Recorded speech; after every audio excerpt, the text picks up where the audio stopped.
Okay, so we're gonna look at 3 experiments. These are the first, I guess, 3 experiments on our CUD sheet for AP Bio. These 3 experiments basically made us realize that, hey, DNA is the genetic info. And I think that's common sense nowadays. You always hear that, like, oh, I got this DNA from my mom or whatever.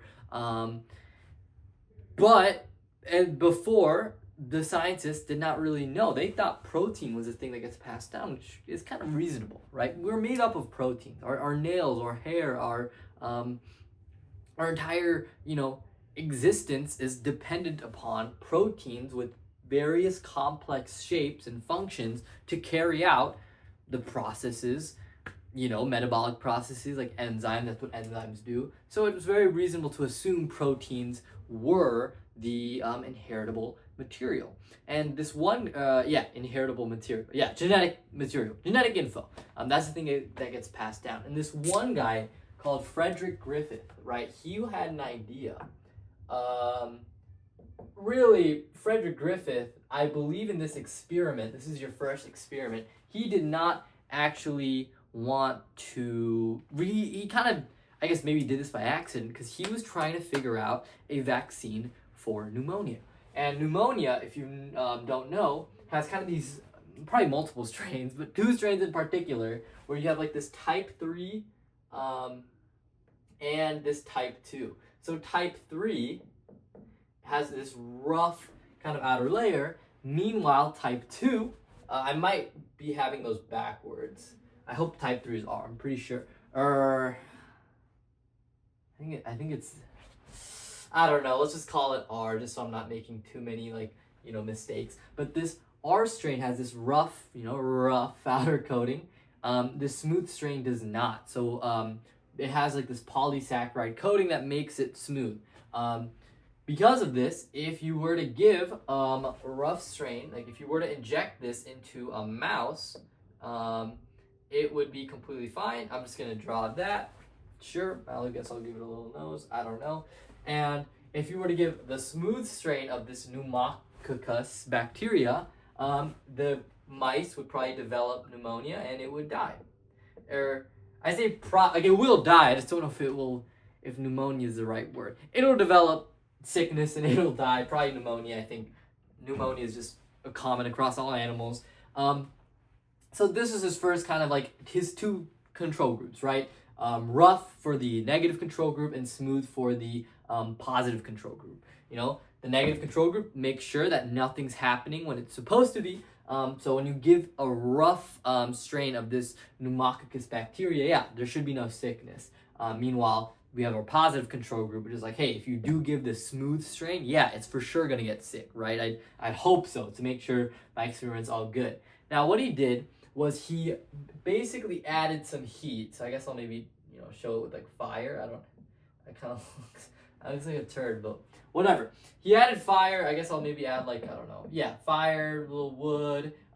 He added, not actual fire. He heated this S strain. Now, when you heat a cell, it has all these proteins. Those are going to get denatured, so it's really not going to be effective at, replicating and hosting, and getting someone sick. That's what I'm getting at. So if you give this to a mouse, hey, it's going to die. Or not die, it's going to live. That's awesome. Now, here's the deal. You have this heated S strain. Now, what if he had an idea? Now, this Frederick guy had an idea. What if I take the dead cells from this heated, a heat-treated kind of S strain sample, mix them with these rough, or I guess live, just regular old live R strain?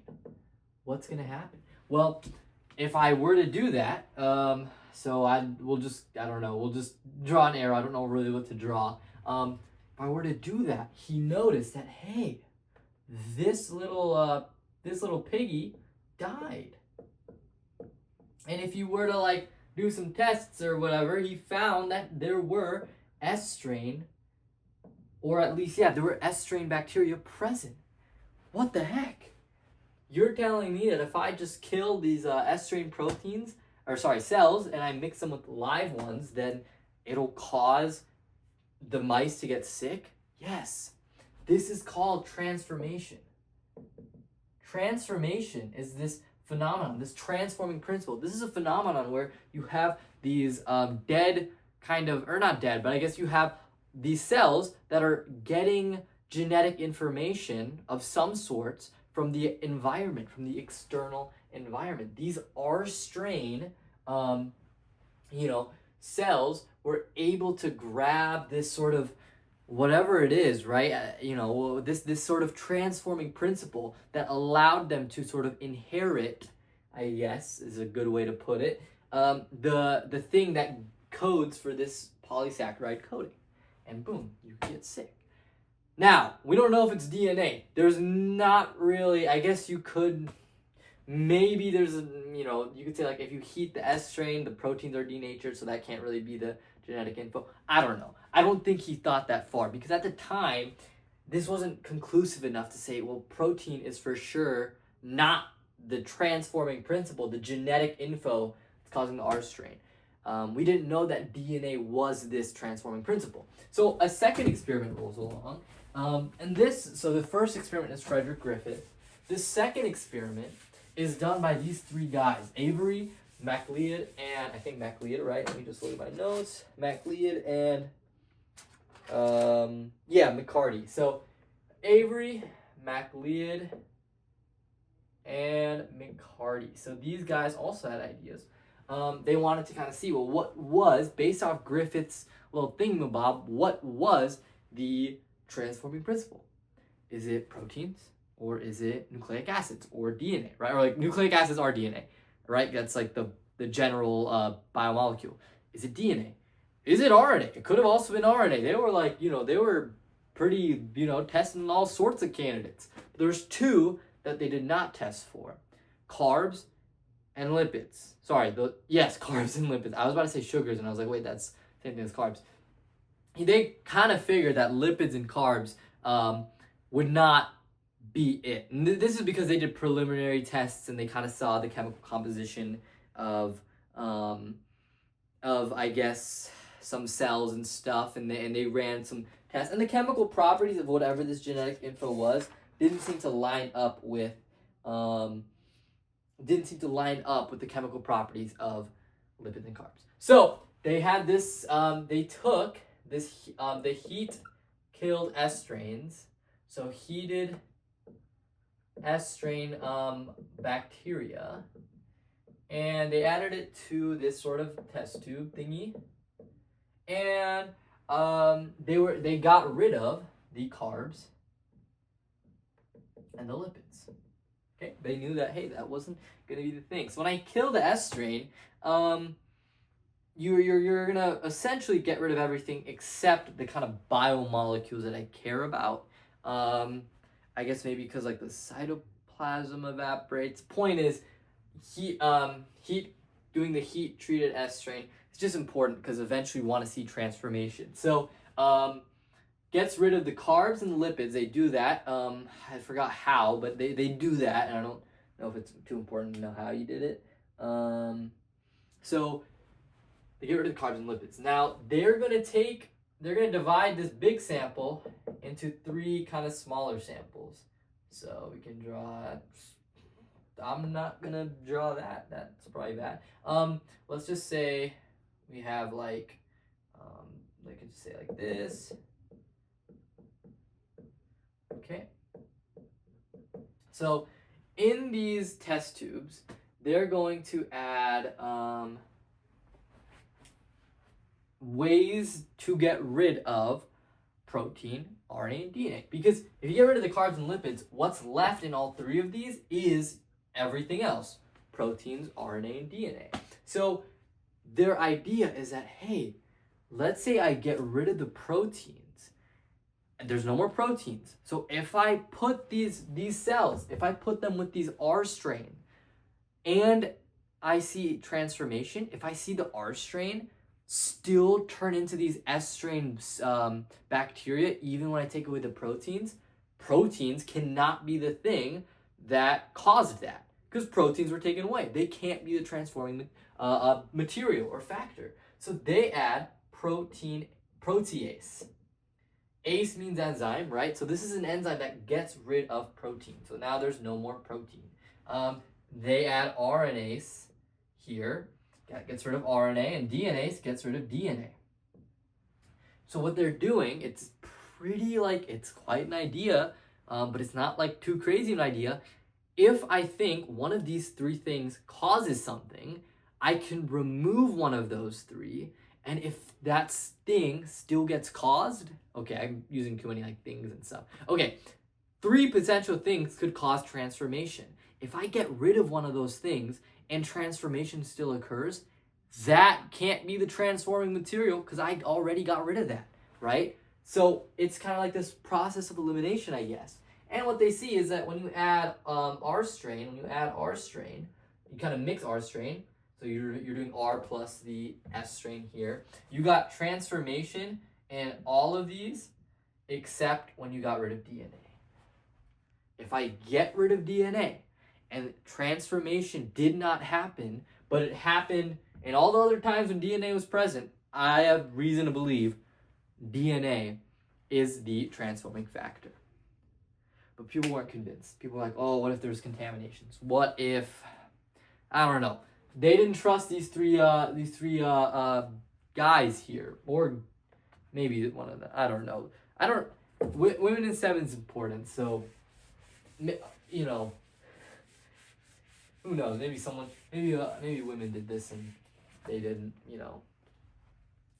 When the guys do it, they got all the attention. I don't know. Point is, these three people, unfortunately, did not fully convince the world. Hershey and Chase. Now I know one of these is, I think, Martha Chase. Martha Chase, yeah, so that's probably a woman. Martha Chase. I don't even write her full name. Hershey and Martha Chase. They sat down and they were like, this experiment, Avery, they showed that DNA could be the transfer genetic information. Let's just confirm through another method, another idea. Bacteriophages.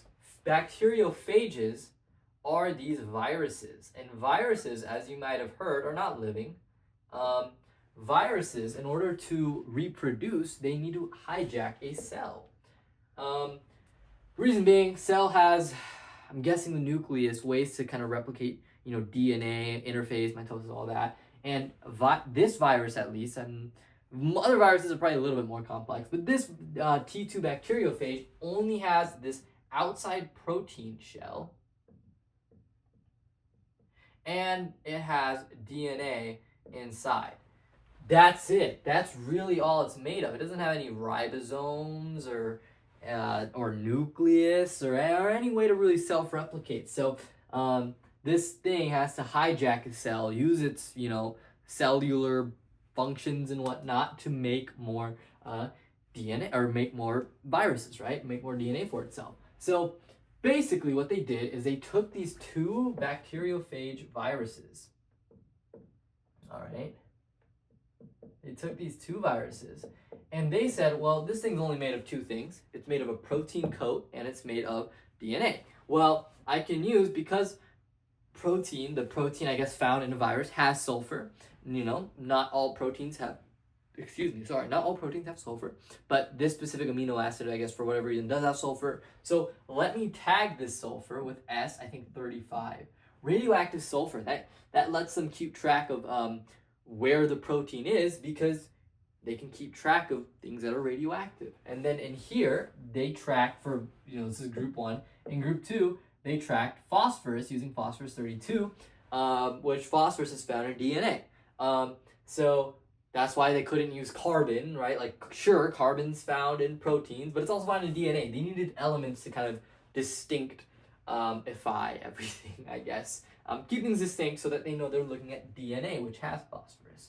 So they inject the cell, all right? They let them both inject the cell. This is the nucleus, whatever. I think this is bacteria. Yeah, it is bacteria. Okay, they inject the cell. And now what they do is they blend this whole thing up. So they blend. This is one big thing. The first part was infection, and the next part is that they blend. they blended these things. And what that does is, remember, the DNA, or, you know, whatever the substance is going to enter whatever the genetic information is. Let's say we don't know if it's DNA or protein. Well, it's going to enter the cell. So what I'm going to do is I'm going to blend up this whole concoction, and that way the body gets separated. So I'll know if the body is made from, you know, DNA or protein, and the insides, you know, will all get blended up. So I'll know if the inside is DNA or protein. And using this little now blended solution, I'm gonna spin it. And thanks to inertia and other physics that I still need to think about, what happens is you're gonna get this pellet at the bottom. This spinning separates the light virus particles, right? This outer coated shell, and it leaves this pellet, which is the heavier bacteria cells. All right, I know that was a lot, but hopefully you can kind of see the thinking.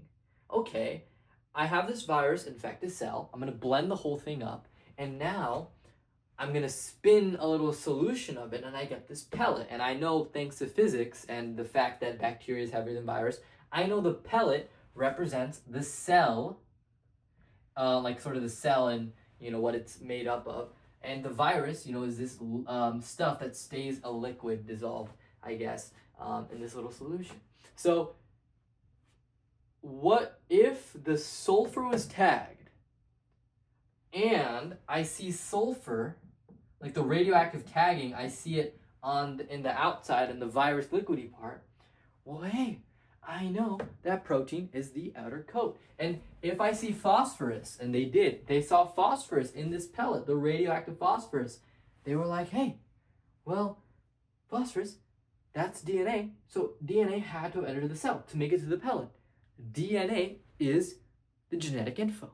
Because I know that whatever my genetic info is, it needs to have entered the cell. It's impossible for the genetic info to stay out of the cell, and then the cell miraculously uses its resources to create more DNA, or more genetic info. Like, that's impossible. DNA had to have been the genetic information. Hopefully these 3 experiments made sense. There's strong, like logic behind them, right? They're not like these random experiments that are just like, oh, here we go, that's how we know. No, like there's logic, right?